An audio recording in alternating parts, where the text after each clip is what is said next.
acá quisiera decir que este pañuelo verde no es casual, es una forma también de hacer un sentido homenaje a nuestras compañeras de América Latina que han liderado estos temas, que han sido punta de lanza para llamar la atención sobre este tema, que se han unido, que es un tema que convoca a la sociedad en general y que ha sido justamente esa forma de organización y de impulsar realmente cambios sociales los que están logrando avances significativos en Argentina. Así que esto nos va a acompañar hoy en este sentido para hablarnos de la experiencia en Argentina, de cuál ha sido la experiencia desde sociedad civil en relación con este tema. También quisiera extender mi homenaje a las compañeras que nos acompañan hoy en la mesa, porque admiro también su lucha desde la sociedad civil, porque creo que es importante también hacer un homenaje y reconocer que cuando nosotros estamos defendiendo derechos humanos nadie está llamando la atención por un protagonismo político, y eso es importante tenerlo muy presente. Que hablo a título personal y reconozco el trabajo que ustedes hacen diariamente, incansable, para llamar la atención justamente para que los derechos de todas las personas se garanticen sin discriminación. Creo que eso es importante reconocerlo, porque después de los datos que mencioné hace un momento, no podríamos decir que el aborto no es una prioridad. Nosotros no podemos categorizar los derechos humanos claramente, y en temas de políticas públicas por supuesto que el Estado tiene muchos desafíos, pero no riñe la garantía de derechos fundamentales con los otros desafíos que por supuesto tiene que atender el Estado. No me quiero extender más porque vamos a escuchar a nuestras compañeras. Les decía, a propósito de la presentación, vamos a hablar primero con Zoe Verón, luego nos va a acompañar Larisa Arroyo, que es especialista en temas de derechos humanos, de género, de diversidad, es fundadora también y directora de la asociación Acceder. Ella nos va a hacer una presentación, un marco contextual de la situación de derechos de las personas, de las mujeres en la región, para también acercar un poco al caso de Costa Rica. Luego vamos a hablar con la doctora Rita Peralta, que es especialista en psicología y obstetricia, en ginecología y obstetricia, coordinadora de la clínica de adolescentes del Hospital Calderón Guardia. Ella nos va a hacer una presentación también un poco más enfocada desde la política pública. Y vamos a terminar con la diputada Paola Vega, que nos va a hacer también unas reflexiones, creo que también muy pertinentes en cuanto a la discusión política que se está dando ahora mismo en Costa Rica. Así que sin más, le doy la palabra a Zoe. Muchísimas gracias, Zoe, por acompañarnos. La palabra es tuya. Muchas gracias. Antes que nada, saludar a mis compañeras panelistas, aunque no estoy ahí. La saludo desde la distancia, desde Argentina.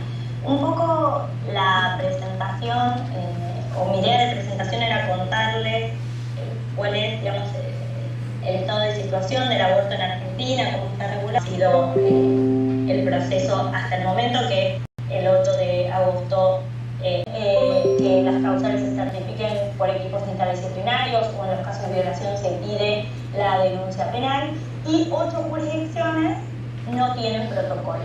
O sea que si analizamos el estado de cumplimiento del fallo, esa sería la situación actual, con lo cual una mujer en Argentina, dependiendo en qué jurisdicción se encuentre, tendrá acceso al derecho o no, y cómo tendrá acceso también depende del lugar donde se encuentre.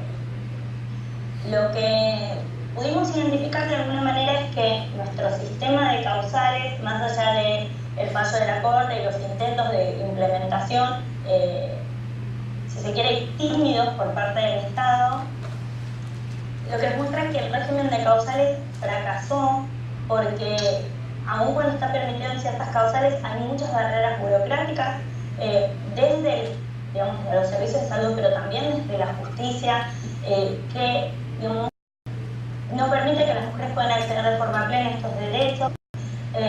También lo que tiene que ver con la desigualdad geográfica, es decir, esto que decía hace un rato, de dependiendo dónde se encuentra la mujer, el régimen actual de indicaciones, que quizás en una buena implementación de esa norma, o en otro contexto, sería una norma satisfactoria, pero en los hechos en Argentina no es así. Y es por esto que se inicia un procedimiento que claramente es un reclamo de los movimientos de mujeres desde hace muchísimos años, para que se modifique esta norma y se pase básicamente el pie de la cuestión es pasar a algún sistema mixto, es decir, con plazo e indicaciones.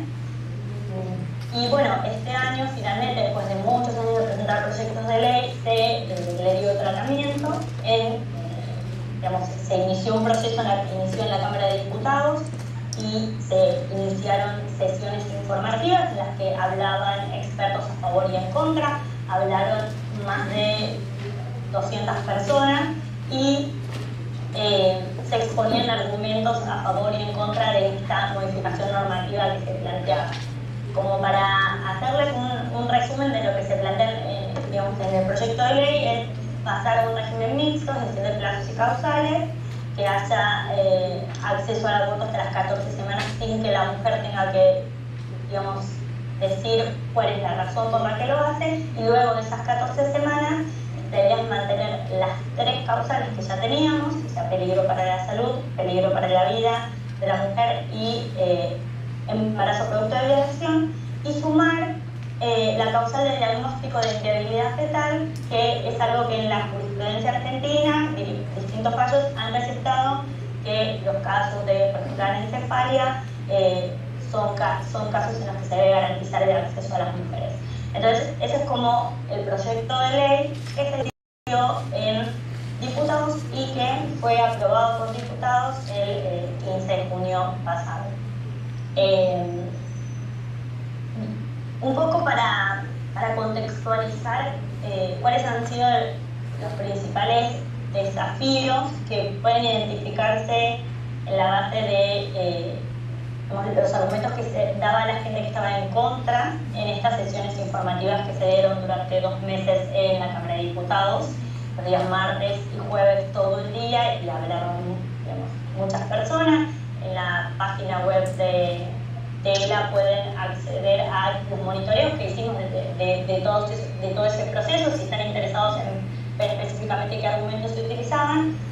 Pero básicamente se hablaba, por ejemplo, la gente que hablaba en contra de la modificación normativa, hablaba sobre la vida desde la concepción, entonces entendiendo que desde la concepción había una persona que tenía los mismos derechos que una persona nacida, y por consiguiente se le reconocían todos los derechos que existen en las normas. Y en base a eso eran todas las argumentaciones respecto a si eso era o no un acto de tortura, si era o no, hasta se usó la palabra genocidio.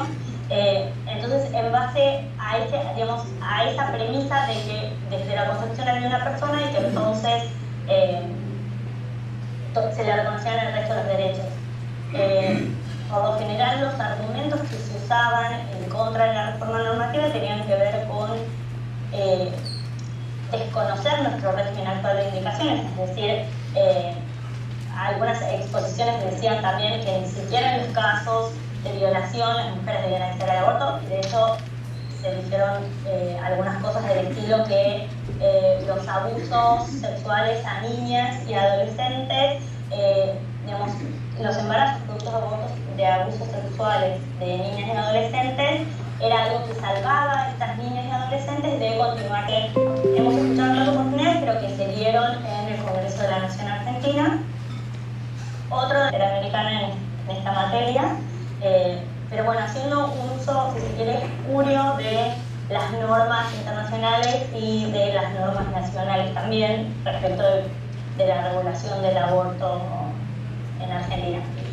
Otro de los argumentos que se brindan y que estos, el de inconstitucionalidad y los dos que voy a nombrar ahora están en discusión el día de hoy en miras del Senado, tiene que ver con los costos. Uno de los principales argumentos en contra es respecto de quién paga esta práctica, y la realidad es que es interesante en términos de analizar por qué, si la discusión es, voy a citar hacer algunos textuales del estilo: si no se cuidó, entonces que se haga cargo, pero yo no voy a pagar por eso. O sea, esas fueron algunas de las cosas que se dijeron en las reuniones informativas. Y entonces, los principales argumentos ante eso son: pero entonces no garantizaríamos ninguna práctica. Es decir, bueno, si jugaste al fútbol irresponsablemente el fin de semana y no te cuidaste, entonces tampoco te pago tu práctica de operación de rodilla. O sea, la realidad es que es un argumento como muy, si se quiere, individualista, y que la realidad es que en Argentina la salud pública tiene un rol muy importante y la salud pública es gratuita. Entonces es un argumento que está rebatiendo, y de hecho tenemos información de que el Ministerio de Salud de la Nación, que está apoyando esta iniciativa, está en miras de hacer un estudio de costos para darle un marco de realidad a esta situación, y además porque hay una realidad, y es que en Argentina, o sea, muchas internaciones hospitalarias, hospitalarios por aborto, y estas intervenciones desde el sistema de salud por aborto, en términos económicos, generan mucho más gasto al Estado que garantizar el acceso al aborto temprano con medicación, que es una de las propuestas que se están por de esta modificación normativa. Tiene que ver con la objeción de conciencia institucional, la prestación de un servicio, pero de manera individual, es decir, acepta la objeción de conciencia individual, pero prohíbe la objeción de conciencia institucional o de ideario. Y la realidad es que hemos observado que muchas clínicas privadas han manifestado y confesionales han manifestado su, digamos, repudio a esto, dado que consideran que debe estar incluida la cuestión de conciencia institucional, y estamos dando ese debate. Básicamente, los tres puntos en los que se está discutiendo antes de que llegue al recinto del Senado tienen que ver con esto, con la constitucionalidad, los costos y la objeción de conciencia institucional. Están preparando ahora en el Senado sesiones informativas también, van a ser muchas menos que fueron en la Cámara de Diputados, y la idea es que también se traten 2 veces por semana, que hablen personas, y que luego haya un dictamen el 1 de agosto para digamos, la mirada social y tema, tanto a favor como en contra. Hay muchas figuras importantes y públicas que apoyan la causa. Hay un colectivo de actrices que fueron las encargadas muchas veces de hacer incidencia legislativa con algunos diputados y diputadas cuando fue el debate en la Cámara de Diputados, y que ahora también se está planificando para el Senado. Es decir, hay mucho compromiso social. De hecho, el día del debate en la Cámara de Diputados había 1 millón de personas en la plaza manifestándose a favor, y el debate duró toda la noche hasta el otro día, y la gente se quedó en la calle haciendo presión para que salga esta ley, y eso fue algo fundamental para que la Cámara de Diputados finalmente apruebe, por una diferencia muy pequeña, este proyecto de ley. El desafío será rebatir los argumentos que se están dando ahora de cara al Senado, hacer un seguimiento de cómo se generan estas sesiones informativas en el Senado, y nuevamente tomar las calles el 8 de agosto para que esto sea ley. Les agradezco mucho por la posibilidad, y si tienen alguna pregunta. Zoe, muchísimas gracias además por ajustarte de forma tan matemática a los 15 minutos que olvidé decirles que hemos previsto para cada una de las presentaciones. Muchísimas gracias por tu intervención. No sé si alguien tiene alguna pregunta. Si les parece, como me preguntaba Zoe, porque creo que se tiene que retirar, si les parece, para las siguientes intervenciones hacemos preguntas al final de todas las intervenciones, pero como está Zoe ahora mismo conectada, si alguien tiene alguna pregunta, creo que sería el momento. ¿Sí? Le agradecería que se presente, por favor.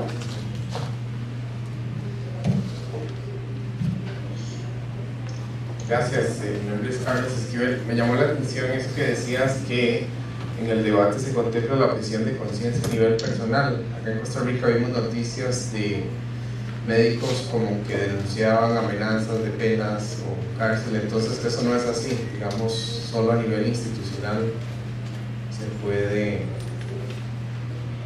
de alguna forma o de otra pues imponer.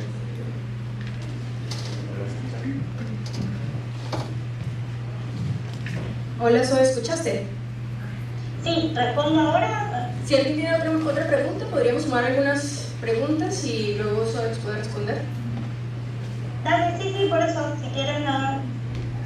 Y después respondo todo. Hola, mi nombre es Gabriela y te quería consultar qué grado de importancia le das a eso, a que el feminismo o que la lucha se haya trasladado a la calle. ¿Qué tan importante fue para que se diera el debate y cómo se inició el debate en ese sentido, digamos, de que si fueron las mujeres las que llevaron el debate hasta el Congreso?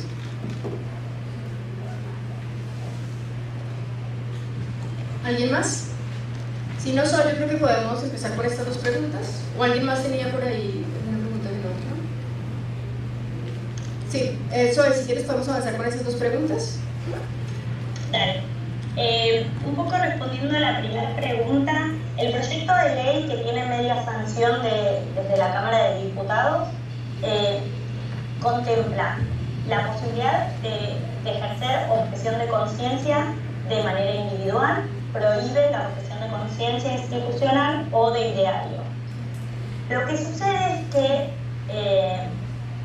la ley está dividida por un lado en lo que sería despenalización parcial, es decir, modificación del Código Penal, donde se establece que hasta las 14 semanas no será punible, y las 4 causales que siguen: peligro para la vida, peligro para la salud, violación e inviabilidad fetal. Y después, en esta parte, que es como la primera parte, que es sobre despenalización, regula tipos penales apuntados a la negativa de profesionales de la salud de garantizar este derecho, por ejemplo, en casos de imponer barreras que no están permitidas en la ley, o en caso de negarse a brindar información cierta, etc. En caso de obstaculizar el acceso de las mujeres a esto, se crean tipos penales.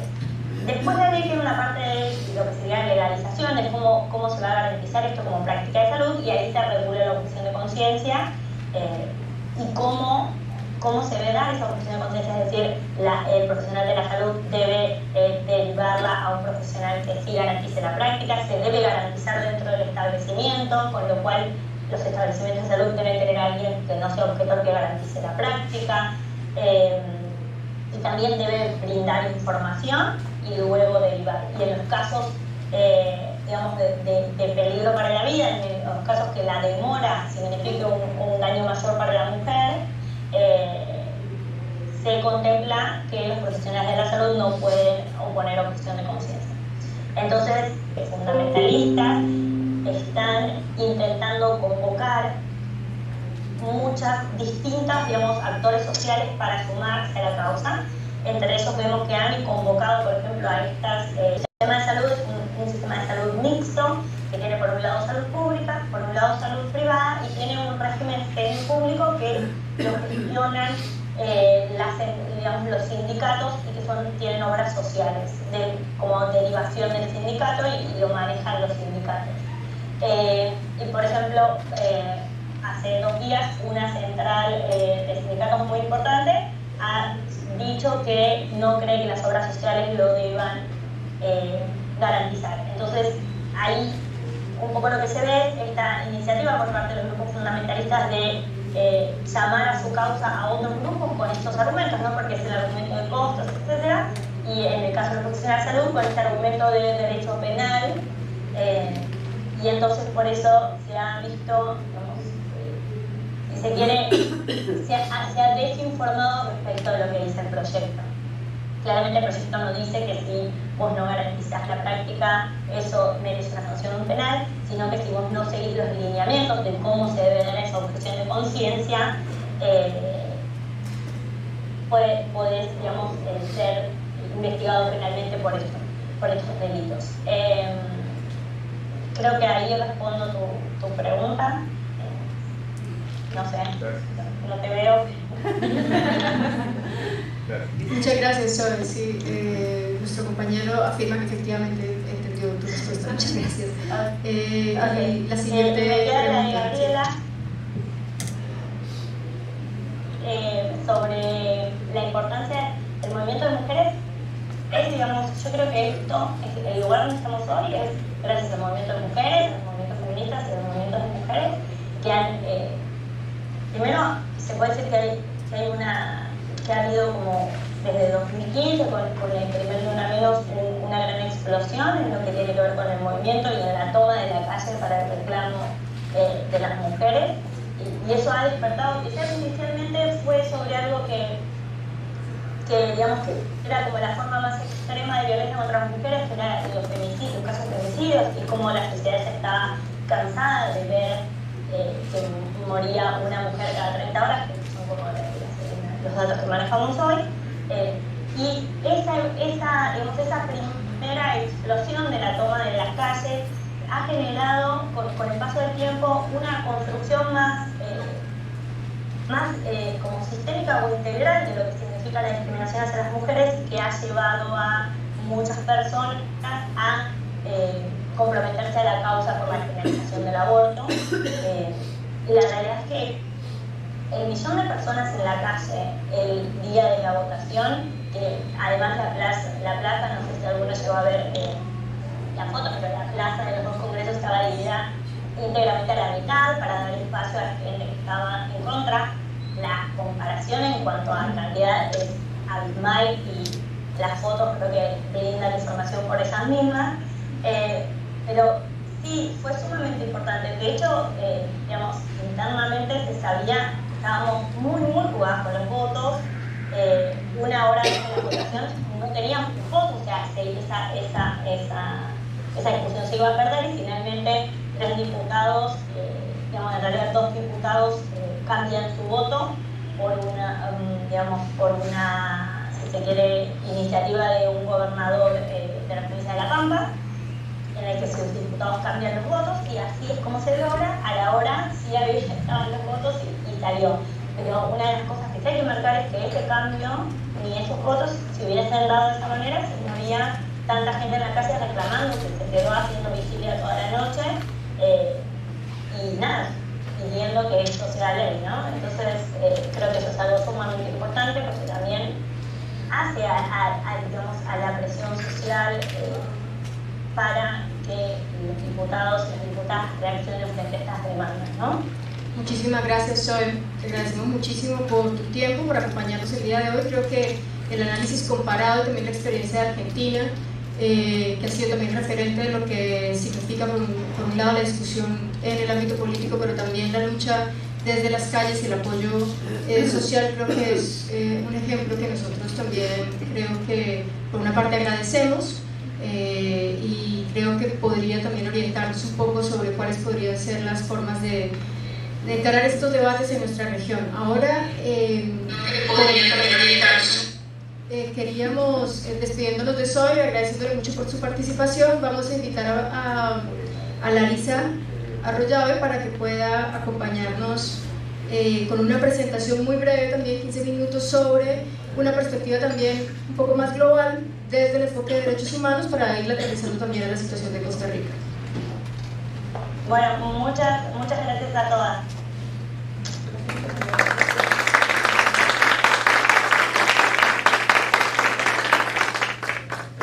Bueno, muchísimas gracias por crear este espacio. Yo creo que este es precisamente uno de los grandes problemas. No hablamos de aborto.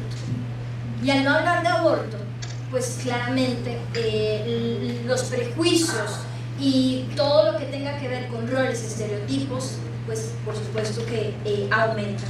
Entonces, muchas veces cuando hablamos de aborto es como sí o no, a favor o en contra. Pero ¿en qué casos? ¿Cuándo? ¿Cómo? ¿En qué país? ¿Usted quiere que una mujer se muera porque tiene un embarazo ectópico? Ah, no, ahí claro que sí. Bueno, pero usted me acaba de decir que está en contra del aborto. Entonces, cuando hablamos, por ejemplo, del aumento de penas, ¿verdad? En materia de aborto, ¿de qué estamos hablando? ¿Y qué es lo que queremos? ¿Cuáles son los bienes que queremos proteger? Hace un tiempo tuve una breve pasada por una institución nacional y tuve que atender a una señora. La señora llegó con un paño limpiándose la cara, hecha un mar de lágrimas, y yo no sabía muy bien qué había pasado, la verdad.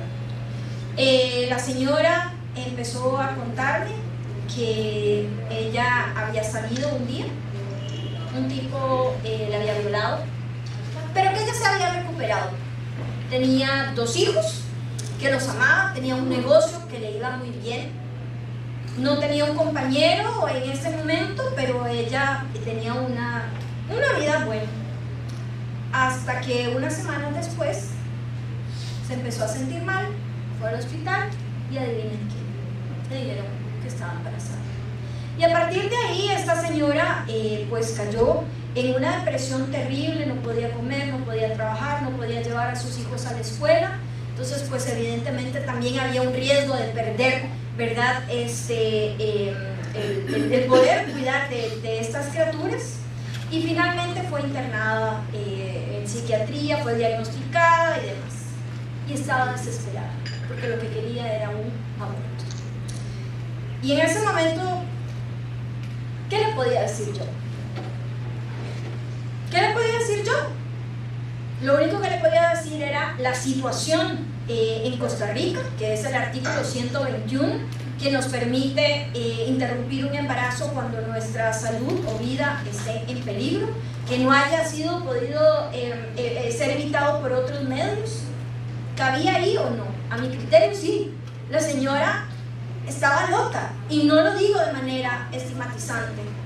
Estaba loca, loca de dolor, y su familia se iba a perder. No obstante, la opción que yo le podía dar es, bueno, demos la batalla legalmente. Y mientras tanto, no sé qué hizo esa señora. No sé qué hizo esa señora. Yo lo único que le dije, y le comenté como buena información pública que es, ¿cómo hacen las mujeres en los países para abortar? Contactan, por ejemplo, a organizaciones como Women's on Wave o Women's on Web, pero que bueno, hay problemas, que hay otra gente que no sabemos qué calidad de los medicamentos, cuánto, por qué. ¿Qué le podía decir yo? Y no sé qué pasó con esa señora. Tiene 2 opciones: o recurrió a un aborto clandestino, arriesgándose a correr una pena también, si era atrapada, o a tener un embarazo que eventualmente terminara con una criatura que claramente no iba a ser deseada, y que muy probablemente esa familia, ese concepto de familia que tanto se está defendiendo en la región, iba a ser destruido, porque probablemente iba a perder su negocio, no iba a poder trabajar, no iba a poder cuidar a sus niños y niñas. Entonces, realmente me parece que cada vez que hablamos de aborto tenemos que contextualizar, mujer por mujer. ¿Cuáles son las situaciones que queremos proteger? ¿Cuáles son los bienes que queremos proteger? En el caso, por ejemplo, de Nicaragua, El Salvador, Honduras, República Dominicana, el aborto está prohibido en todas las situaciones. Toda mujer que aborte va a la cárcel. Sí, esas mujeres que pueden morir, esas mujeres que van a ver afectada su salud de manera permanente, esas mujeres deberían ir a la cárcel. En el caso, por ejemplo, de Esperancita en República Dominicana, su madre todavía llora por ella. ¿Cómo no? Cuando se pudo haber interrumpido de una manera muy simple, sobre todo porque no debería demorar tanto. En el caso de Amalia en Nicaragua, en el caso de Teresa en El Salvador, y así un montón más. Y en Costa Rica, no me voy a referir a esto porque probablemente Paola puede darle muchísimo mayor detalle, eso es también lo que se quiere: aumentar las penas. Aumentar las penas para aquellas mujeres que quieran tomar decisiones sobre sus cuerpos. Ahora, es cierto que este puede ser un problema de salud pública, y sobre esto podría referirse aquí Rita. No obstante, a mí hay algo que me molesta, y es que pareciera que las mujeres no somos personas. Salud pública, sí, pero si una sola mujer muere, si una sola mujer ve afectada su proyecto de vida, eso no debería valer. Una sola mujer. Las mujeres no somos macetas, y parece que es algo que no se termina de entender. Ahora, cuando se endurecen las penas para proteger la vida, y lo digo entre comillas, porque no es la vida de las mujeres, porque las mujeres no somos personas, porque no tenemos derecho a la vida, sino protegemos otra vida, una vida del embrión, una vida de un feto, olvidando que incluso en sentencias como Artavia Murillo en contra de Costa Rica se establece, por supuesto, que cómo se protege a ese feto o a ese embrión. Pues a través de la mujer, ¿cómo más? Si a la mujer le pasa algo, por supuesto que ese embrión también. Pero quiero ir al tema de endurecer las penas, porque realmente aquí hay algo que no podemos dejar pasar, y es el tema de los prejuicios, de los roles, de estereotipos. ¿Cómo se supone que deberíamos ser las mujeres? La maternidad como un mandato. Mujeres abnegadas, sacrificadas. No importa si se muere, sea una buena mujer. No aborte. Y las personas que hemos defendido por mucho tiempo el poder, ya sea despenalizar y ojalá legalizar el aborto, no estamos a favor del aborto, estamos a favor del derecho a decidir como personas que somos sobre nuestros cuerpos, y que el Estado garantice las condiciones idóneas. Porque yo no sé, cuando las mujeres abortan, ¿qué están tomando? ¿Cuáles pastillas tomaron? Se sabe de casos en India, por ejemplo, que son pastillas falsificadas. ¿Cuánto están pagando? Porque si yo en este momento fuera violada y quedo embarazada, yo puedo salir del país. ¿Cuántas mujeres en Costa Rica pueden hacer eso? Si yo tuviera un embarazo con una malformación incompatible con la vida extrauterina, también podría salir del país. Y les quiero contar precisamente que alrededor de esto,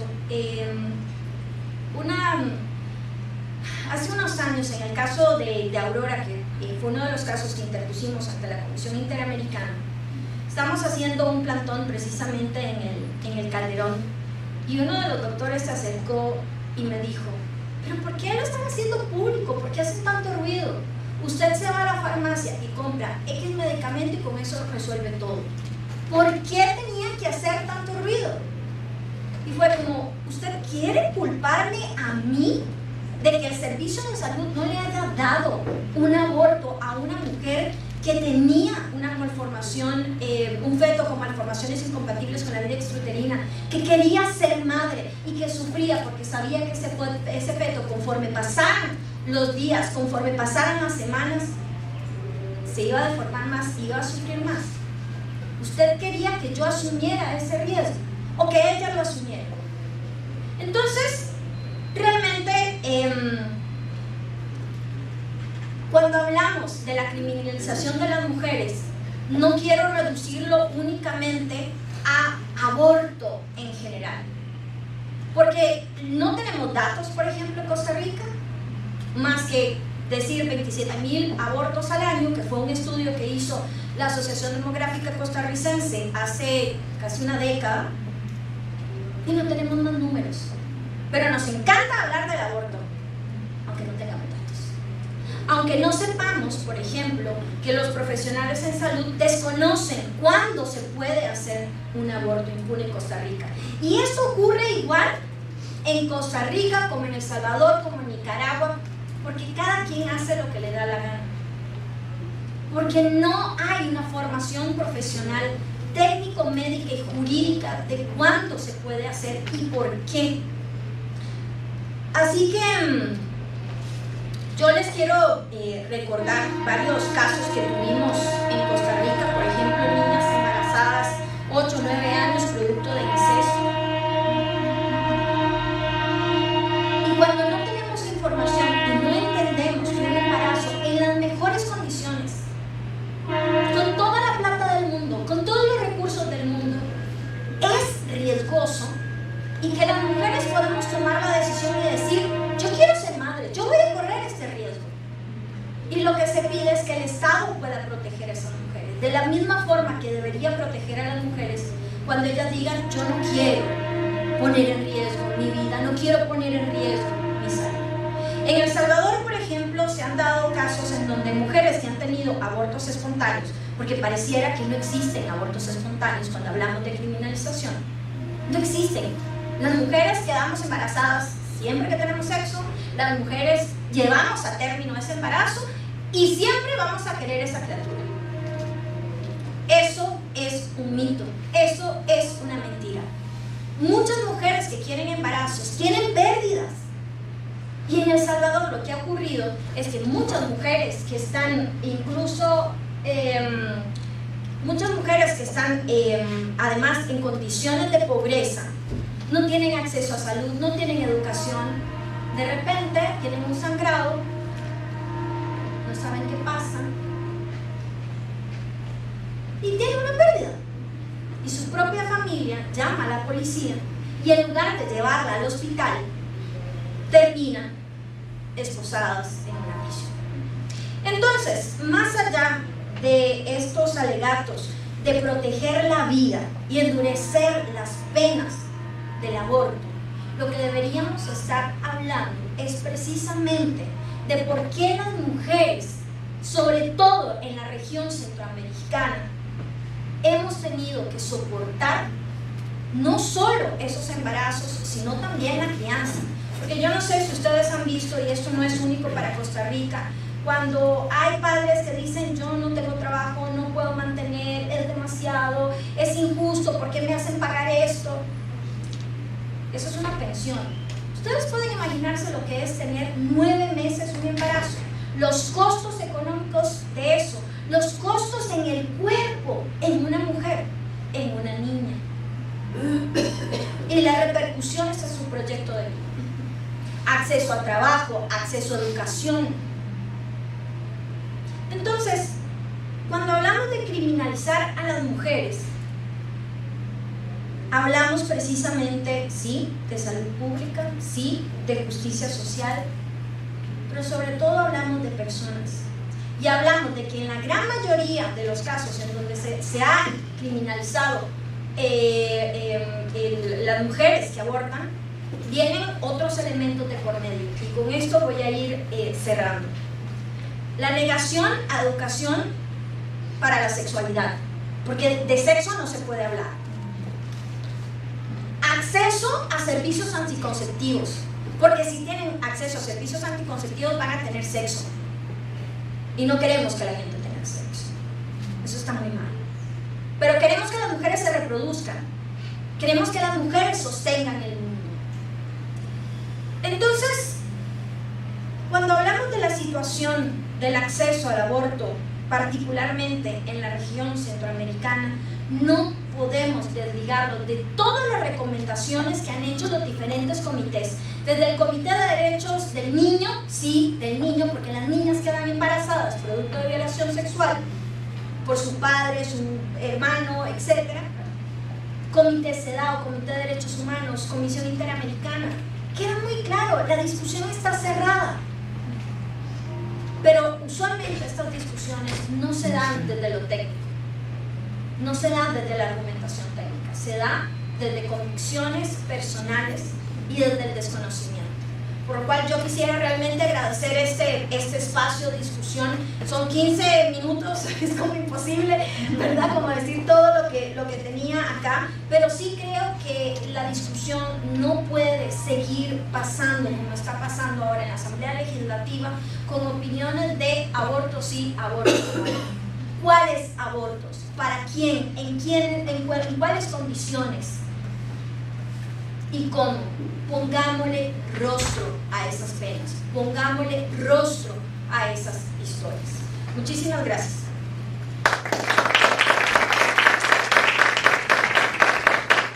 Muchísimas gracias a ti, Larissa. Además, te agradezco muchísimo que nos acompañes en el día de hoy. Sé que estás en un periodo de recuperación también médica, así que te agradezco muchísimo. Dijiste varias cosas como que me quedaron sonando. Me quedo con la última, cuando hablas de las convicciones personales, de las convicciones morales que muchas veces están detrás de algunas personas que no están de acuerdo con el tema del aborto.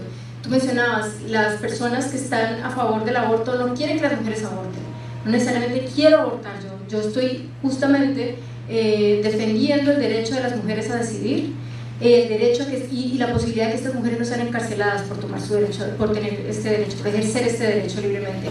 Las convicciones religiosas, por supuesto, son un elemento fundamental que también se garantiza en el marco de los derechos humanos en el derecho a la libertad religiosa. Es importantísimo también pensar que esto es un derecho, pero no podemos pensar en que convicciones religiosas y personales sean el marco orientador de una política pública.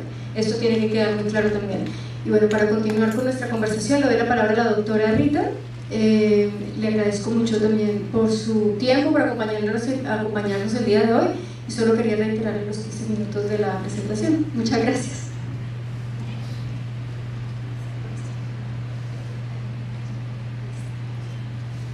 Hola, muy buenos días a todos. Agradezco la invitación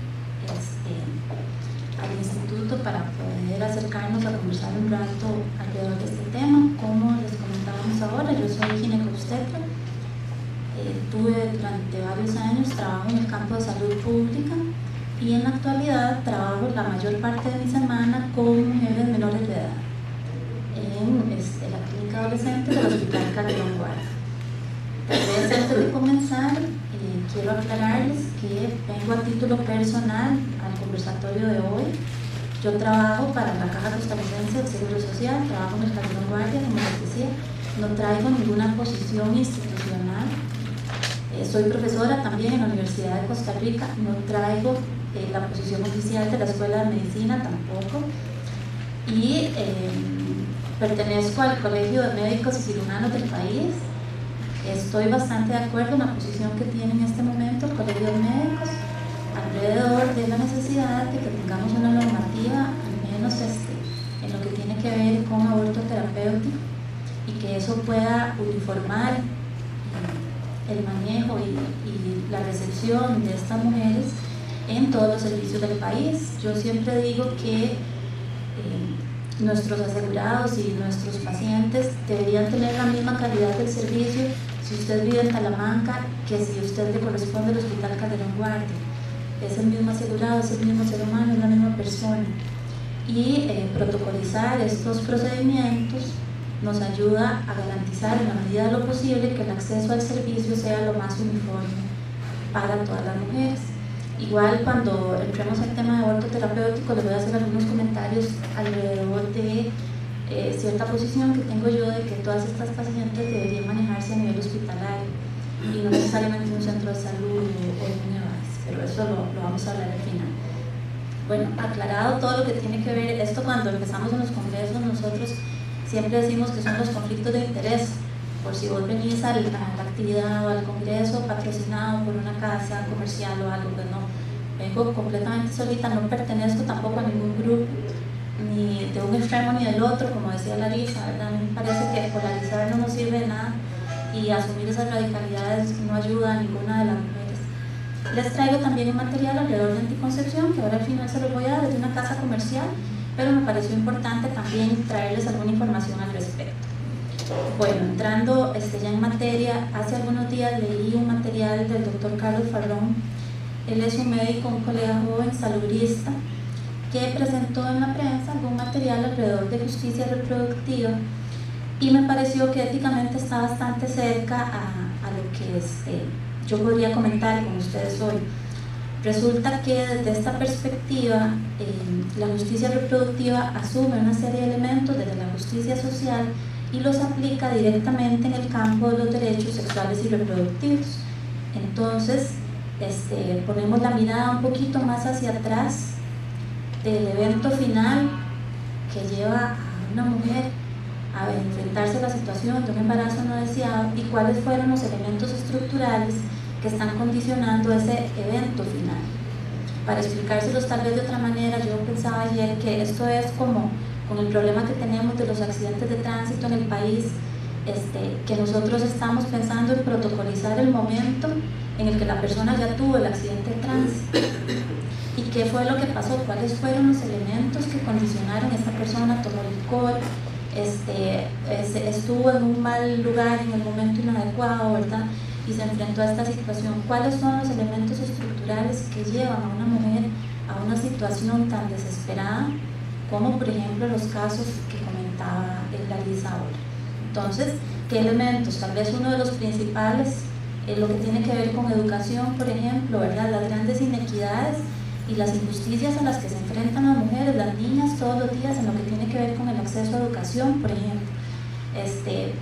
¿Cuál es la diferencia entre desde ahí tenemos una inequidad y tenemos una injusticia que finalmente va a condicionar una situación desfavorable? Por ejemplo, como mencionábamos ahora, lo que tiene que ver con que usted tenga acceso a una educación sexual integral. ¿Qué pasó? ¿Cuánto conocemos? Si preguntáramos acá entre todas las chicas, ¿cuánto sabían ustedes cuando les vino la primera menstruación? ¿Cuánto les habían explicado en su casa? ¿Cuánta información habían recibido en la escuela? ¿Cuánta información sabemos acerca de los momentos en los que uno es fértil o no es fértil? ¿Cuánto conocemos de nuestro cuerpo nosotras y cuánta información recibimos desde que éramos niñas? ¿Cuánto es? Ahí, elementos de injusticia social. ¿En qué momento llega una mujer a necesitar un aborto? ¿Qué pasó en toda la historia anterior de esa persona para que llegue al momento de tener un embarazo no deseado y verse con la necesidad de estar en una situación de estas? Porque en el caso de aborto terapéutico y en el caso de mujeres donde un embarazo pone en peligro su vida, o sea, ¿en qué fallamos? ¿Qué sucedió en el camino para que una mujer con una cardiopatía congénita, que nosotros sabemos que se nos va a morir en el embarazo, terminó embarazada? ¿Qué pasó? ¿No? ¿Qué acceso tuvimos a anticonceptivos seguros, anticoncepción de buena calidad? ¿En qué momento tengo yo? He tenido 2 adolescentes con osteosarcoma, embarazadas por decisión propia, queriendo ellas estar embarazadas. ¿Qué pasó en la parte educativa de esta chica para que finalmente la tuviéramos con una amputación en una pierna, embarazadita, con 15 años? Entonces, desde esta perspectiva, si nosotros desagregamos cuáles son los elementos que están causando que la mujer llegue a una situación de estas, si ustedes me dicen, ¿tenemos los médicos la necesidad de protocolizar aborto terapéutico? Pues sí, pero yo quiero más. Yo no quiero tener un reglamento y tener un protocolo que nos haga aplicar de una mejor manera la ley. No, yo quiero que las chicas tengan educación, que todas ojalá pudieran tener el mayor nivel educativo posible, que pudieran ser mujeres fuertes, autónomas, que tuvieran el acceso a los anticonceptivos, que tuvieran el acceso a poder ejercer sus derechos sexuales y reproductivos de una manera íntegra y plena.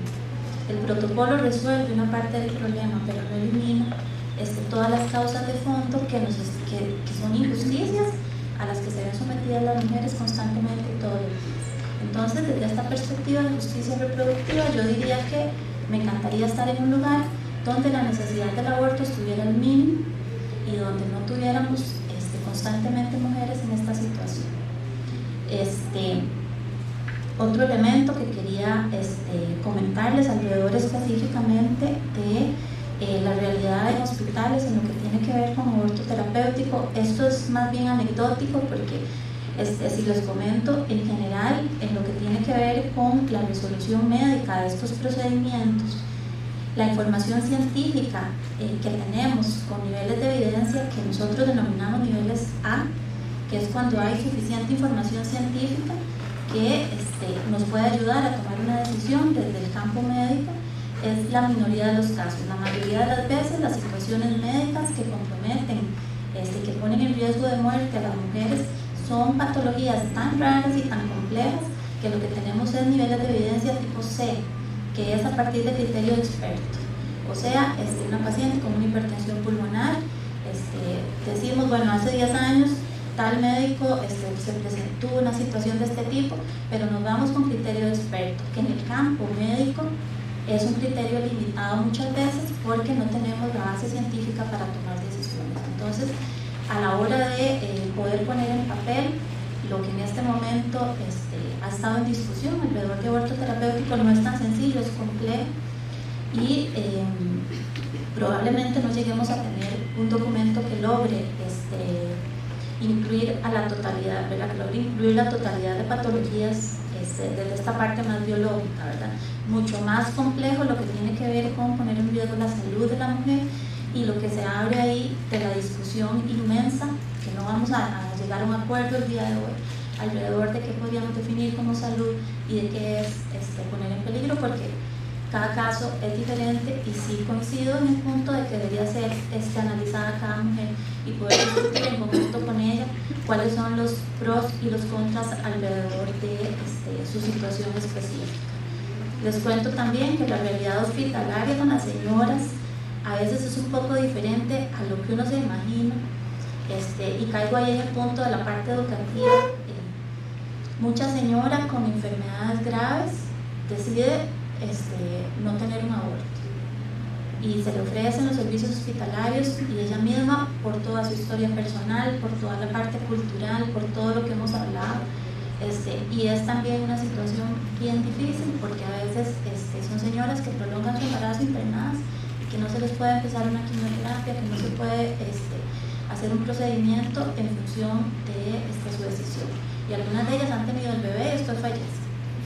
Y aquí se me vienen a la mente algunos casos, ¿verdad? Porque en realidad, si usted logra establecer una relación médico-paciente con cada mujer, cada historia a usted no se le va a olvidar. Así, a título más personal, rápidamente, yo podría decirles que recuerdo la primera mujer que se me murió en sala de operaciones, recuerdo el primer chico que le hizo una historia clínica cuando era estudiante. O sea, con una relación médico-paciente adecuada, les aseguro que uno no olvida a sus pacientes, ¿verdad? Y que tal vez a veces al ojo público y desde un enfoque más como grupo, pues podríamos asumir que el personal médico no se involucra con estas mujeres, ¿no? O sea, la realidad cotidiana y la realidad en los hospitales es de muchas necesidades, y sí he visto mucha gente involucrada con sus pacientes, mucha gente tratando de ayudar también a estas mujeres. Entonces tal vez quería hacerles como esa reflexión. Creo que ya se me va a acabar el tiempo, me quedan 3 minutos. Okay. El último punto que les traía es, bueno, tal vez un poquito más de aborto terapéutico alrededor de lo que les decía, de que para mí es importante el asunto del manejo en el ámbito hospitalario, porque tenemos la idea, de como se habla tanto de que aborto seguro es aborto en el hospital. Vean, cualquier procedimiento médico tiene riesgos, y cualquier procedimiento médico puede complicarse y puede traer como consecuencias graves en la persona. Yo no coincido que se haga el manejo de estas pacientes en un espacio donde haya analgesia adecuada, donde haya banco de sangre, donde haya el personal mejor entrenado para poder resolver los problemas que se presentan.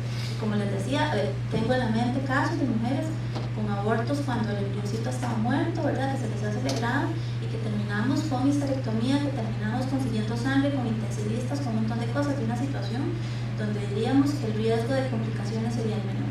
Desde un marco de derechos, y si alguna de ustedes piensa en su mamá, en su hermana, en ustedes mismas, ustedes quieran tener acceso al mejor médico, a la mejor analgesia, a las mejores condiciones, y no se vale que uno tenga una ética para uno mismo, o para vos, o para mi familia, y una ética diferente para las otras mujeres. Entonces, si yo tengo acceso a un buen hospital, a un buen médico, ¿por qué la otra mujer no? Entonces, desde esa perspectiva, yo no consigo que una mujer tenga que pasar dolor, tenga que tener un aborto con un medicamento en su casa con dolor, si tenemos la posibilidad de que ella tenga la mejor condición de acuerdo a nuestra realidad. Entonces, desde esa perspectiva, a mí me preocupa a veces cuando se habla de la posibilidad de un centro de salud donde no tengamos todas las condiciones. Y como les decía, de esa perspectiva, pensando, bueno, ¿qué desearía yo para mí? Y ahí podríamos hablar de otros temas alrededor de salud de las mujeres, en lo que tiene que ver con partos sin dolor, con procedimientos en general, ¿verdad? Que como seres humanos deberíamos tener la posibilidad de recibirlos en las mejores condiciones posibles. Y ya en el último minuto, un elemento alrededor de mis colegas, ¿verdad? Y alrededor de la formación médica. Vean, el tema, por razones personales, cada quien tendrá su opinión, pero sí he de decirles que por asunto de formación, usted pasa en una escuela de medicina 10, 12, 15 años, y constantemente la información que usted recibe, el entrenamiento que recibe, es para prolongar la vida. Y lo que se hace en los hospitales todos los días es, cuando llegan los accidentados de los toros de 20 años, cuando llega el accidente de tránsito, cuando llegan es tratar de prolongar la vida. Sin ningún entrenamiento alrededor de temas éticos, alrededor de temas de este tipo, el asunto de enfrentarse a la situación específica de usted como persona, ejecutar un procedimiento donde usted va a matar o eliminar a otro ser humano, ¿verdad? Eso individualmente tiene un peso moral que es muy fuerte para cada persona, y entonces genera miedo, no se habla del tema, genera terror, porque sí, hay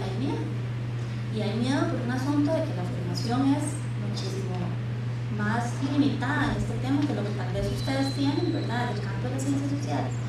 Y porque, como decía el presidente del Colegio de Médicos, y el médico al final también es un ser humano, con las limitaciones que tengamos, y ahí caigo en el punto, ya para terminar, ya se me acabó el tiempo. Lo que tiene que ver con la objeción de conciencia y la posibilidad de que sí, el personal de salud en general pudiera recibir formación alrededor de estos temas desde los niveles básicos, y que entonces, consciente e informadamente, quien no esté de acuerdo, pues haga su objeción de conciencia, y que eso no limite el acceso al servicio que puedan tener las mujeres. Entonces, desde ahí yo siento que radicalizar el tema no lleva a ningún lugar, que deberíamos de tratar de trabajar en los puntos en común que tenemos, y lo que les decía alrededor, por ejemplo, del acceso a educación, del acceso a información, de los métodos anticonceptivos, y de la posibilidad de que tengamos acceso, y caigo en un derecho reproductivo importantísimo, de que es un derecho de las mujeres tener acceso a los métodos anticonceptivos más modernos, a los que científicamente esté demostrado que arrojan la mayor cantidad de efectos secundarios y los mayores beneficios. Y eso no es un asunto de que usted tiene derecho, usted sí y usted no, todas tenemos derecho. Y el acceso a los mejores métodos anticonceptivos.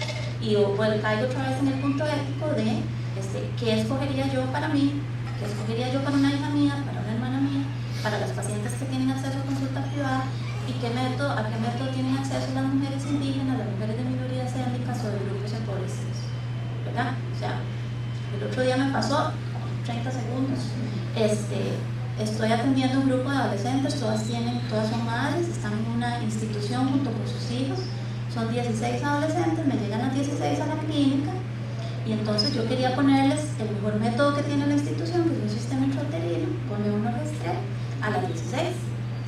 La primera semana me fue muy bien, le puse a las primeras 8 chicas un método. La segunda semana me llegan 4 chicas, 2 indocumentadas y 2 con sus documentos. La farmacia solo me mandó 2 métodos. Las que tienen documentos sí, las que no tienen documentos no. Una inequidad en el acceso al método, ¿verdad? Y entonces, aquí, 2018, hace 15 días. Entonces, yo con las 4 sentadas, tengo 2 métodos.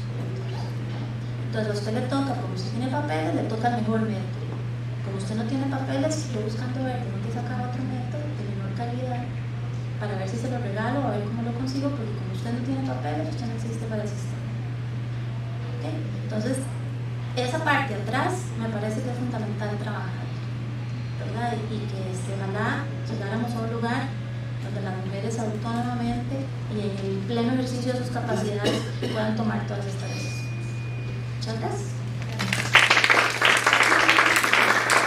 Muchísimas gracias, doctora. Muy interesantes. Uno de estos es cómo el tema del aborto y la discusión nos lleva también a otros temas de derechos fundamentales primarios, el derecho a la salud, cuál es el alcance y el contenido del derecho a la salud, cómo garantizar estos derechos en condiciones de igualdad y no discriminación, cómo hacemos para garantizar realmente el acceso a la salud sexual y reproductiva. Pero si nos vamos más atrás, ¿cómo eliminamos nosotros barreras de desigualdad que están condicionando la garantía de derechos fundamentales, desde derecho a la educación, derecho a la vivienda, derecho a una vida digna? ¿Cómo nosotros como Estado también tenemos una obligación para trabajar desde esas primeras obstáculos que lesionan la garantía de derechos fundamentales de todas las mujeres? Voy a darle, y mencionamos un tema también muy importante que me permite darle la palabra a Paola, y es el tema de la necesidad de protocolos. Y es que son fundamentales en este sentido tener protocolos, porque no puede ser que la capacidad discrecional quede, que además traslademos la responsabilidad al profesional de la salud para que pueda decidir en qué caso aplicar o no la norma. Por esto es fundamental tener estos protocolos, orientaciones mínimas que le den los instrumentos al profesional de la salud, también para evitar que esta persona pueda, como decía también Zoe en la presentación inicial, que esos profesionales tengan que enfrentar luego causas penales por situaciones que no están debidamente reglamentadas. Paola, muchísimas gracias por acompañarnos y te doy la palabra. Bueno, buenos días, ya casi buenas tardes a todas y a todos. Bueno, yo voy a hablar desde la experiencia de posicionar este tema desde lo político y en la opinión pública. Creo que la chica argentina que nos acaba de hablar y la experiencia que acaba de vivir Argentina nos demuestra justamente cómo llevar este tema, y lo que hay que empezar es por colocarlo en la opinión pública. ¿Qué pasa? Este tema históricamente no es casual que llevemos 100 años sin que se reglamente un asunto que está estipulado en el Código Penal desde 1918. Este tema constantemente ha sido relegado. ¿Por qué? Porque los varones que nos han gobernado y porque los hombres que toman las decisiones han repetido año tras año el discurso de que no es prioridad. Entonces esto se ha metido en el inconsciente colectivo de una manera tal que es anacrónico y totalmente risible que en el pleno siglo XXI, en el año 2018, un tema elemental de derechos humanos y un tema de autonomía del cuerpo de las mujeres no sea prioridad. Porque es la misma prioridad que el derecho humano al agua, es la misma prioridad que el derecho a un ambiente sano, la misma prioridad que las finanzas del Estado y la misma prioridad que el cambio climático, la infraestructura o la seguridad social. En el momento que nosotras como mujeres, siendo la mitad de la población, nos permitimos que un hombre nos diga que no somos prioridad, estamos bajando la lucha y agachando la cabeza, y es algo que no hay que hacer. Entonces la primera premisa que yo digo es que a partir de ahora, si Costa Rica quiere que demos este debate, todas nosotras y todos los hombres que sean aliados en esta lucha, deberemos comenzar por decir sí, somos prioridad, porque nos hemos cansado de que por muchos siglos no seamos prioridad. Alguna vez el voto femenino no fue prioridad, y si las sufragistas no hubieran salido a la calle, no se hubieran puesto malcriadas y no hubieran dicho que calladitas se veían más bonitas, hoy estaríamos sin el voto. Entonces lo primero es decir que si hemos empezado a dar esta discusión, la vamos a terminar de la misma manera que la ha dado Argentina y países donde las compañeras han sido valientas y han llevado a término esta lucha. Lo segundo es no dejar que nos metan los derechos sexuales y reproductivos de las mujeres en un combo. Es muy fácil para ellos meterlo todo en un combo perverso y generar un discurso maniqueísta de que todo lo demás es prioritario, bueno, de consenso público y para el bien común, pero los temas de las mujeres no, son para la casa, no los toquemos, son temas tabú, temas malos, y meten el mismo combo: anticoncepción oral de emergencia, educación sexual, violencia obstétrica, parto humanizado, todo lo que son las mujeres es malo. Y es una lógica muy parecida a la que se usó en la Inquisición matando brujas, ¿verdad? Todo lo que sea femenino es malo.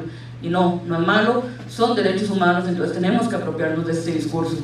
Yo he empezado también por decir, nosotros somos pro vida de las mujeres, y es un discurso que les tenemos que robar en la cancha de lo simbólico. Como bien decía la doctora, los médicos y médicas que hablan por este tema, lo que quieren es garantizar salvar una vida, porque no pudieron salvar las dos, y la mayor parte de mujeres que se someten a un aborto, que necesitan un procedimiento de aborto impune, es porque les tocó, no porque lo querían.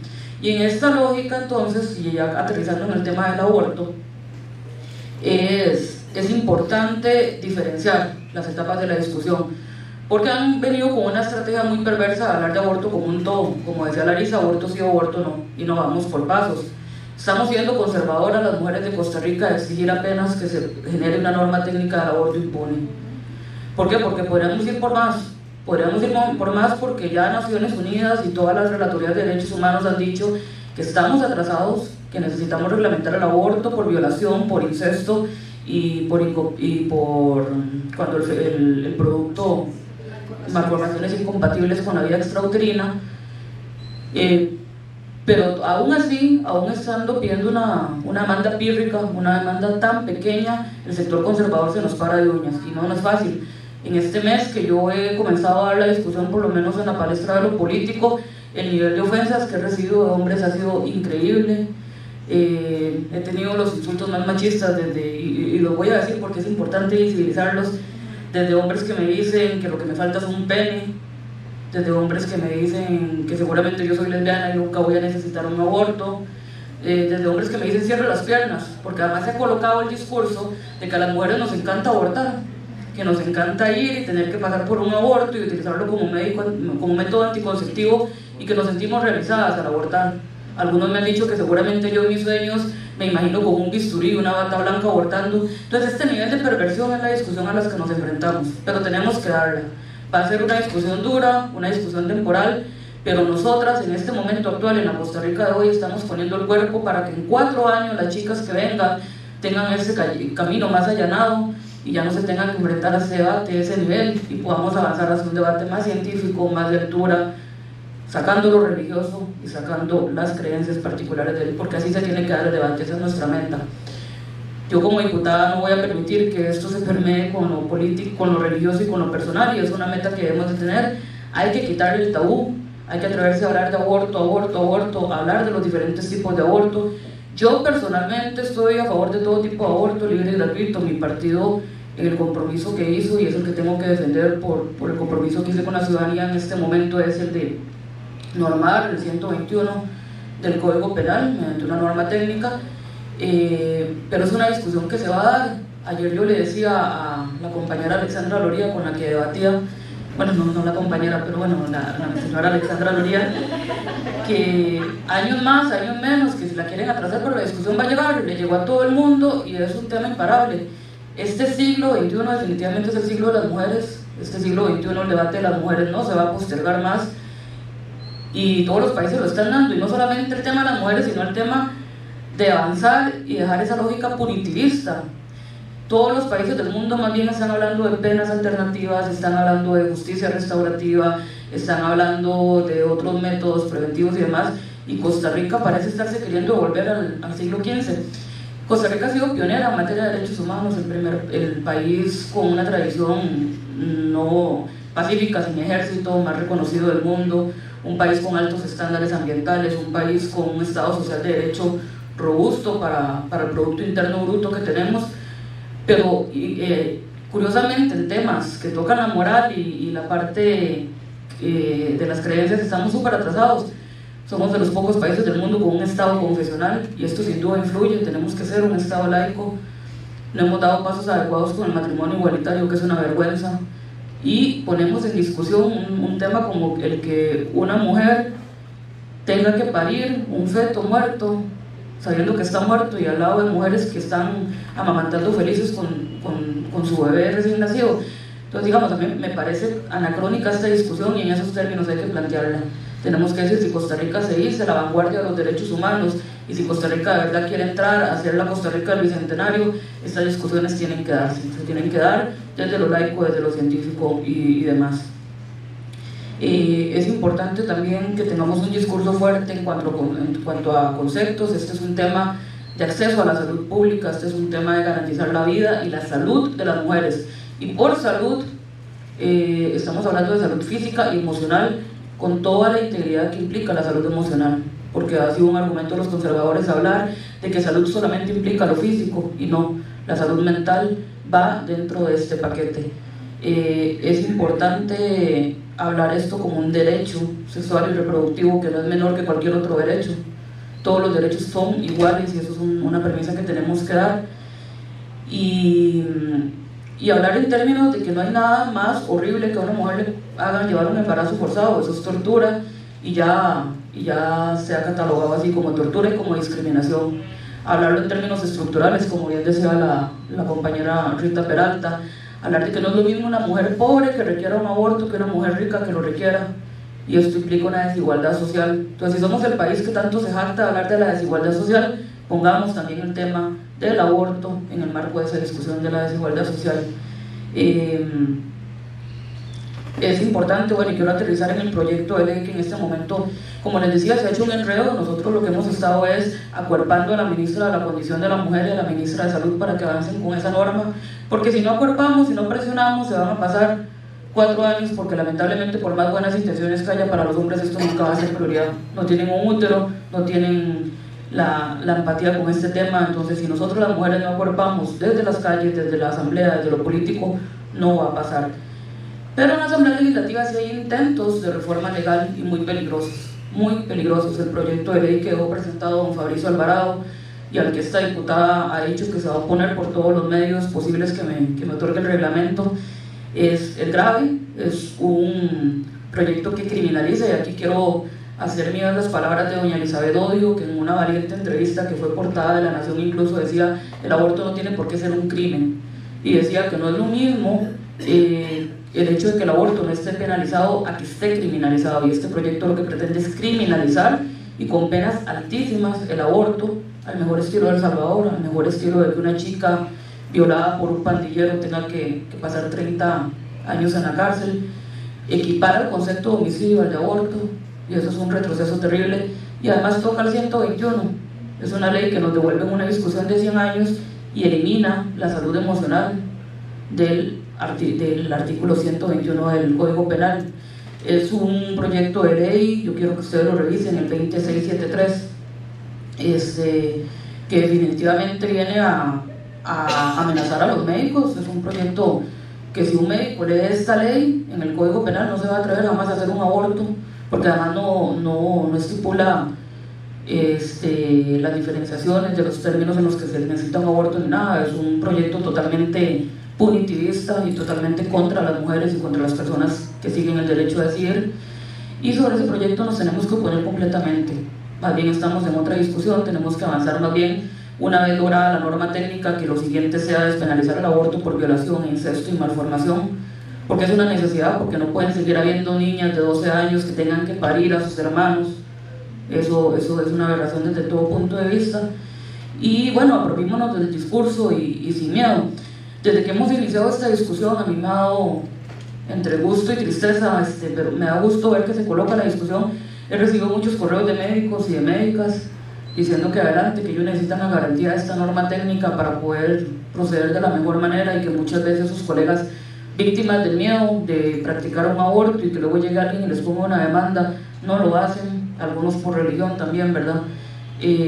Han escrito chicas que a las que se les ha negado un aborto impune, y no me han contado su experiencia con detalle, y esto más bien nos motiva a seguir colocando el tema. Y ha escrito mucha gente, y creo que de eso se trata. Hay que romper el tabú, hay que hablar de este tema en todas las esferas. Estos espacios son justamente los que suman. Argentina no empezó de la nada con las calles llenas de pañuelos verdes. Fue una lucha muy posiblemente donde muchas mujeres tuvieron que poner el cuerpo primero, como Larisa, por ejemplo, que lleva años poniendo el cuerpo en este tema de la sociedad civil, y que cada día nos sumemos más, y que cada día tengamos menos miedo, es lo que nos va a llegar a hacer que finalmente nuestros derechos sexuales y reproductivos sean una realidad y sean una prioridad, porque para nosotras son una prioridad y ya llevamos un siglo esperando que sea una prioridad. Entonces, bueno, no, esas serían como mis apreciaciones, decirles que desde la Asamblea Legislativa cualquier persona que quiera llevar este movimiento cuenta conmigo como una aliada. Yo, mi deber como diputada va a ser en estos 4 años colocar esta discusión sin miedo, porque hay que hacerlo, porque es un deber histórico que nos trasciende, y porque no puede haber mayor prioridad en el país que nos atrase el tema de ser autónomas sobre nuestro propio cuerpo y sobre nuestras propias decisiones. Muchas gracias.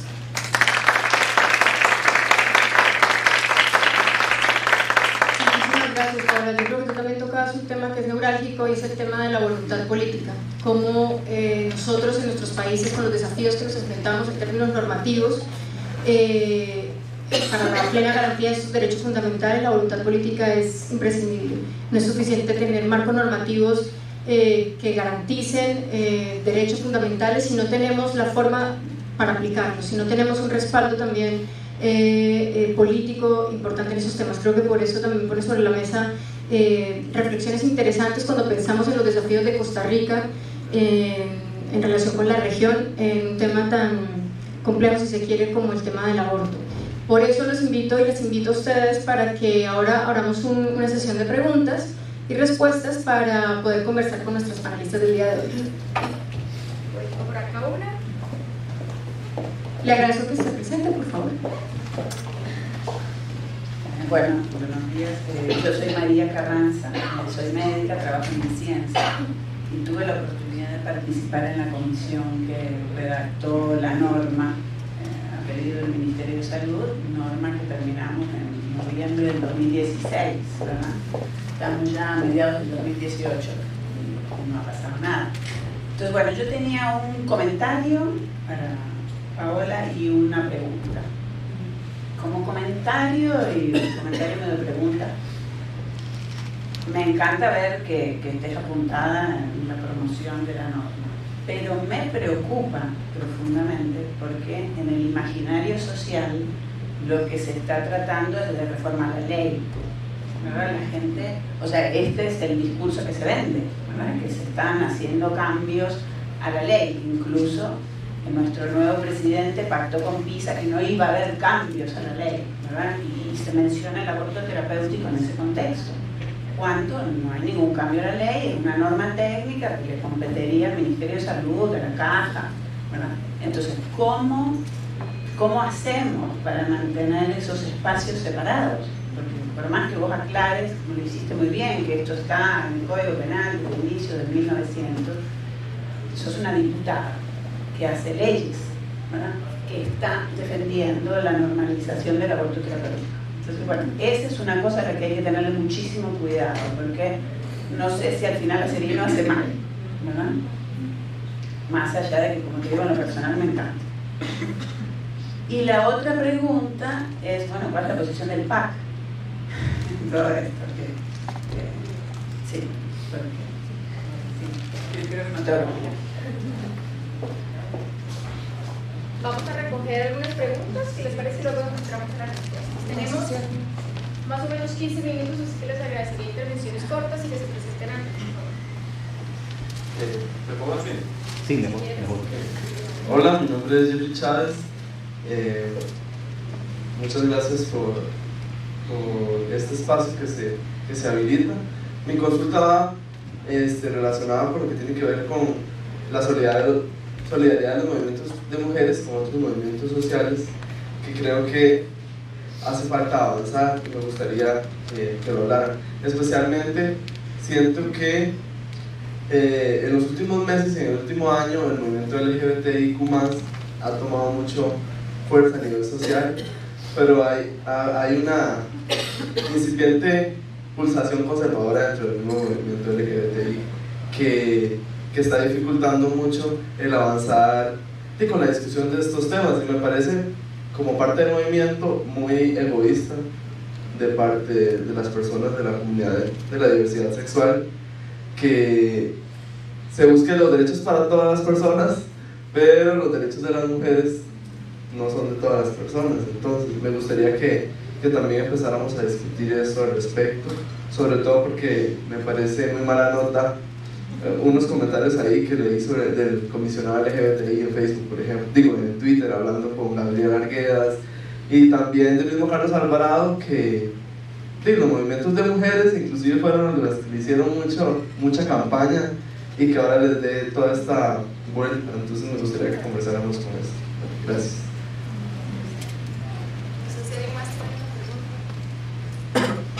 ¿Nadie más? ¿Les parece avanzamos con las respuestas a estas preguntas y luego se explica más? Puedes sacarles. Bueno, para la compañera Carranza, sobre el tema de si ser diputada afecta o no, bueno, la diputada no solo hace leyes, sino también control político. Sé que no es interiorizado en la percepción de las personas, pero aquí mi intención incluso es hacer una labor pedagógica en ambos sentidos. En la labor de un diputado que se ponga detrás de que el gobierno ejecute las políticas públicas que debe hacer, y también en que la gente entienda. Voy a contar una anécdota. Ayer se me acercó un diputado de Restauración Nacional y me dijo, bueno, ahora sí ya, después de las declaraciones del presidente vas a dejar este tema. Entonces yo le dije, no lo voy a dejar, ¿verdad? Porque hay un tema, y primero que me pasa como mujer, con un compromiso que tuve con las mujeres en mi campaña, y porque hay una división de poderes que me permite seguir insistiendo en el tema. Entonces nos quedamos hablando del tema y me dice, pero ¿por qué no lo dejamos tal y como está en el Código Penal? Le digo yo, es que eso es lo que estamos queriendo. Entonces me dice, no, entonces le digo, no, es que el proyecto que presentó Fabricio justo retrocede en el tema del Código Penal. Y yo le di ejemplos y él no sabía esto. Entonces a ese nivel de desconocimiento estamos, y a ese nivel de pedagogía es que tenemos que trabajar. Yo creo y me atrevo a decir que mucha de la gente que se opone al tema del aborto impune ni siquiera sabe qué es el aborto impune, porque además suena como de mi aborto impune, ¿verdad? Es como una palabra fuerte. Entonces de repente no saben, hay que empezar a hacer un ejercicio, hay que seguir colocando que este tema está hace 100 años, que es un procedimiento normal, que es un tema de acceso a la salud y garantizar la vida y demás. Entonces ahí es donde yo quiero aportar. Yo tengo una situación privilegiada, tengo una curul, un micrófono de atención mediática que quiero aprovechar. Entonces si en algo puedo ayudar justamente a que la gente entienda y demás, pero sí ahora hay que procurar, por las malas intenciones que ha tenido el otro grupo, de hacer cada vez más firme la aclaración de que no estamos aún hablando de otro tipo de aborto. Y digo aún porque insisto en que esa discusión va a llegar algún día, pero va a llegar. La posición del PAC es la que está en el plan de gobierno y en el acuerdo entre Carlos Alvarado y Pisa, que es elaborar la norma técnica que que permita implementar el aborto impune de una manera correcta, la norma en la que usted trabajó, que es una deuda pendiente del gobierno anterior, y aquí le hago el reclamo al gobierno del PAC anterior, y que espero no vaya a ser una deuda de este gobierno, y tras de ello estaré. Y con el tema de la solidaridad, que creo que puede hablar mucho más Larisa ahí en ese tema, totalmente de acuerdo, digamos. Ahí está aquella famosa frase de que primero vinieron por los judíos y como yo no era judío no hice nada y demás, y creo que aquí tenemos que acordarnos. Todos los que hemos sido alguna vez discriminados o minoría o población vulnerabilizada y todo, tenemos que solidarizarnos y crear empatía entre nosotras y nosotros. Incluso dentro del mismo movimiento LGTBI pasa que no es lo mismo ser gay que ser una chica trans o una lesbiana, por ejemplo, y no se reivindican con igual paso muchas veces las demandas de las lesbianas y las chicas trans que las de los chicos gays. Entonces hay que empezar a crear esas empatías y esa solidaridad, pero eso está en manos de ustedes. Yo lo que puedo hacer es sumar. Sobre esto yo quiero que recordemos algo, y es que nuestra sociedad es una sociedad patriarcal y todas las instituciones de la sociedad son patriarcales, incluyendo el derecho. Por eso es que estamos hablando de criminalización del aborto, porque ¿quiénes abortan? Mujeres.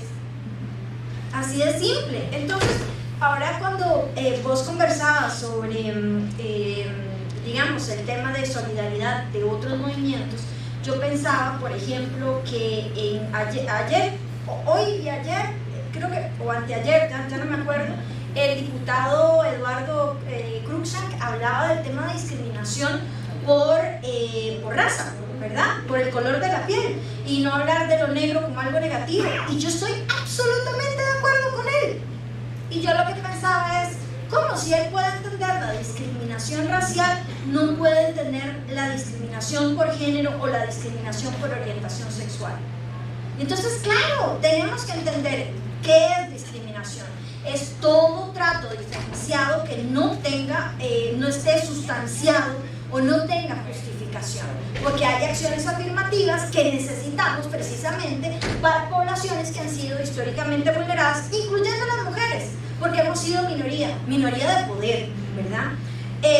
Yo he tenido discusiones con compañeros gays que dicen, no, yo soy activista gay, pero eso de abortar me parece súper mal. Y de nuevo, es aborto sí, aborto no, ¿cuáles? ¿En qué condiciones? Usted quiere que yo me muera en un embarazo ectópico, quiere que sea madre producto de una violación, si es que se puede llamar madre cuando una tiene un hijo no deseado, ¿verdad?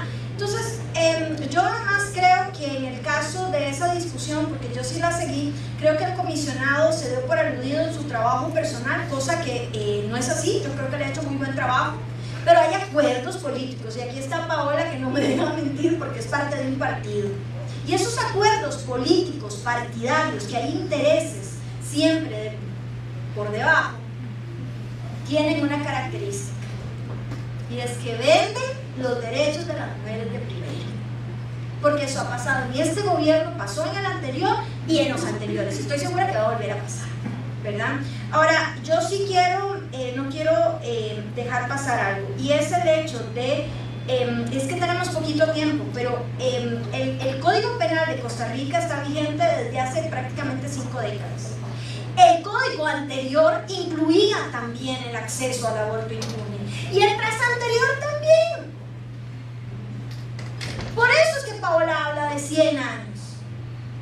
Y en esos 100 años, adivinen a cuántas mujeres se les puede haber negado un aborto al que tenían derecho. No sabemos, porque además el Estado no saca números. Porque claro, ¿para qué va a sacar números de algo que no le conviene? Y una última cosa, porque ahora oyendo a Rita sobre el tema del legrado, pensaba en cuáles son las recomendaciones de la OMS, ¿verdad?, para hacer un aborto. No es un legrado, y eso también es importante saber, es un ameo, y es el uso de misoprostol, y digamos las palabras misoprostol, no un legrado, porque es más peligroso. Y ¿saben cómo hacen los abortos en la Ciudad de México? Las mujeres van, consultan, les dan 3 días para que darle toda la información y que tome la decisión. Regresan al centro de salud, les dan la dosis que tienen que tomar y ellas se van a sus casas tranquilas en paz con su familia, con la gente que quiere tener ese aborto. Entonces, también hay que desmitificar. Puede ser que haya abortos peligrosos, pero los embarazo también lo son. Entonces, ¿a quién le corresponde tomar la decisión? No es al personal de salud, es a las mujeres, y el personal de salud les tiene que brindar la información basada en evidencia científica para que ellas tomen esa decisión. Sobre la objeción de conciencia, yo creo firmemente en la defensa de la objeción de conciencia, pero tal como decía Zoe, una institución no puede alegar que no lo van a hacer. Un doctor puede decir, no lo voy a hacer, pero por favor no diga eso en la caja y luego en lo privado lo hace, número uno. Y número dos, sí, es muy personal, muy de todo, pero tiene obligaciones. Y el día de hoy estamos hablando de derecho, no estamos hablando de opiniones. ¿Qué es lo que dice el derecho costarricense? ¿Qué es lo que dice el derecho internacional? Lo que dice es que las mujeres deberían tener acceso garantizado a esos abortos cuando sus vidas o su salud esté en riesgo, cuando sean víctimas de violación, cuando haya malformaciones compatibles con la vida extrauterina. Entonces, sí, hay una autoridad técnico-médica, pero no es el colegio de doctores y cirujanos, es la OMS. Y la OMS ha hablado muy claramente, por ejemplo, de salud mental. Es más, hasta una ley de salud mental tenemos, pero eso no aplica para las mujeres. Entonces, con esto quiero cerrar el círculo de cuando les decía, vivimos en una sociedad patriarcal y todas las instituciones siguen siendo patriarcales. Y nosotras también, las mujeres, cargamos con eso. Y por ahí tenemos que empezar. Gracias. Muchas gracias, Larisa. ¿Alguien tiene alguna otra pregunta, otra intervención? Si no es así, podríamos continuar ahora mismo, hacemos un café y tal vez podríamos seguir conversando, pero antes de cerrar quisiera simplemente apuntar algunas cuestiones, y es cuando hablábamos surgen los desafíos de las organizaciones sociales en relación con este tema y de toda la sociedad en general, desde la política y también desde los lugares que representamos, y es la necesidad de poder transmitir con claridad cuál es la tarea, cuál es la iniciativa que se está promoviendo, qué significa la necesidad de una norma técnica, hacia dónde estamos apuntando, porque como ustedes manifestaban hace un momento, en realidad estamos siendo muy prudentes en Costa Rica y en realidad hay discusiones muy fuertes que se vienen más adelante después de una norma técnica, pero es importante lograr transmitir con claridad ese mensaje. Yo creo que hay deficiencias tal vez en la forma como se está transmitiendo el mensaje y cómo la gente está entendiendo lo que significa tener una norma técnica que pueda claramente hacer operativa la disposición vigente en el Código Penal. Yo creo que en este caso las reclamaciones de las mujeres, como hablábamos de la experiencia de Argentina, son vitales, y aquí yo creo que el compromiso es para que todas ustedes y todos ustedes se lleven la forma en la que nosotros podemos organizarnos como sociedad y poder también exigir a nuestros representantes en el legislativo y en el ejecutivo que se avance de manera coherente y consistente en la garantía de derechos de todas las poblaciones sin discriminación. Nosotros podríamos quedarnos hablando sobre este tema que, como hemos dicho, como hemos comentado ya, se vincula con análisis complejos, si se quiere. En gracia de discusión podríamos decirle así, pero lo que no podemos decir es que no es un tema cruciante, no podemos decir que no es un tema prioritario. En esa medida nosotros creo que tenemos que comprometernos y exigir desde nuestro lugar la necesidad de que estos temas se aborden con seriedad, con rigor, y que se garantice realmente salvaguarda de derechos fundamentales de todas las personas. Les agradezco mucho su tiempo, quería también reiterarles nuestro agradecimiento por venir y comentarles que tenemos unos libros en la mesa de inscripciones que ustedes pueden tomar, que gusten o los que gusten, que crean que pueden ser interesantes, y la doctora Rita también nos trajo algunos libros informativos que también están aquí a su disposición para que puedan llevarlos con ustedes. Les reitero por favor que revisen la programación de los conversatorios que tenemos en nuestras páginas y en nuestras redes para que nos puedan seguir acompañando y nos puedan seguir ayudando también a pensar sobre temas que son creo que prioritarios, si se quiere, en nuestra agenda nacional y regional. Muchísimas gracias. Dos cositas nada más. El misoprostol no está inscrito como un medicamento para uso en ginecobstetricia en el país. Entonces, esa es la primera limitante, ¿verdad? Es un medicamento que existe alguna experiencia de uso en obstetricia en general en otros países, pero en el país está inscrito como un medicamento para uso por gastroenterología, no para uso en ginecobstetricia.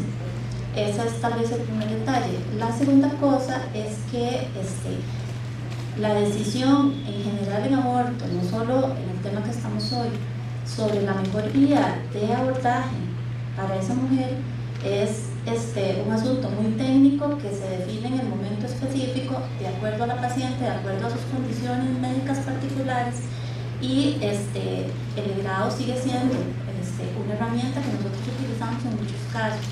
Y el AMEO, la aspiración manual endouterina, se hace en la Seguridad Social desde hace años. Ya tenemos, de hecho, en el Hospital San Juan de Dios, en este momento ya hay esta investigación alrededor de la aspiración manual endouterina. Y a lo que yo me refería en relación con la calidad del servicio es básicamente porque todos estos procedimientos, por ejemplo, son dolorosos, ¿okay? Y el control del dolor va más allá a veces de analgésicos orales. A veces se requieren medicamentos más fuertes que son de aplicación intravenosa y precisamente en aras de velar porque esa persona esté lo mejor posible, ¿okay? Entonces sí, a veces en esta parte sí son asuntos muchísimo más técnicos y detallados, ¿verdad?, que dependen de la condición médica de cada persona. ¿Okay? Bueno, Larisa, te veo haciendo movimientos con tu cabeza, por lo que las invito a que continuemos el diálogo, por favor, porque ahora vamos a cerrar la sesión, pero muchísimas gracias por su compromiso y por acompañarnos el día de hoy.